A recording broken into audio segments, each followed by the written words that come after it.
Kadis PUPR Oku Nopriansa bersama 3 anggota DPRD Oku, Ferlan Juliansa, M. Fahrudin, sama Umi Hartati, terdakwa dugaan korupsi fee proyek pokir DPRD Kabupaten Ogan Komering Ulu, didakwa nerima duit suap sebesar 3,7 miliar rupiah yang merupakan bagian dari fee proyek pokir tahun anggaran 2024 sampai 2025.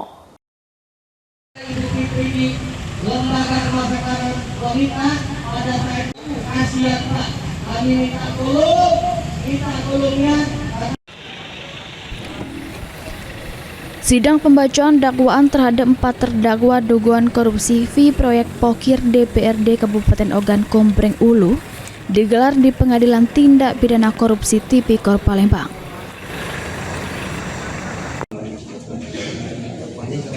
Juru sidang yang dipimpin Ketua Majelis Hakim Fauzi Isra bersama 2 hakim anggota Jaksa Penuntut Umum Komisi Pemberantasan Korupsi KPK, juru dakwaannya ngato ke kalu keempat terdakwa, yakni Kadis PUPR Oku Nopriansa, sama 3 anggota DPRD Oku Ferlan Juliansa, M. Fahrudin, sama Umi Hartati, diduga nerima duit suap sebesar 3,7 miliar rupiah yang merupakan bagian dari fee proyek pokir tahun anggaran 2024-2025.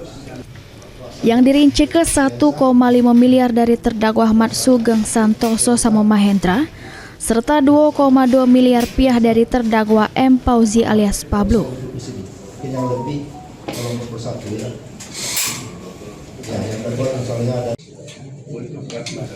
Atas perbuatannya, keempat terdakwa didakwa melanggar pasal 12 huruf B atau pasal 12 huruf A Undang-Undang Republik Indonesia Nomor 31 Tahun 1999 sebagaimana sudah diubah dengan Undang-Undang Republik Indonesia Nomor 20 Tahun 2001 tentang pemberantasan tindak pidana korupsi.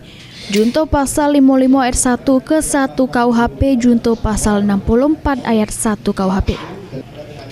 Heru Wahyudi, PAL TV.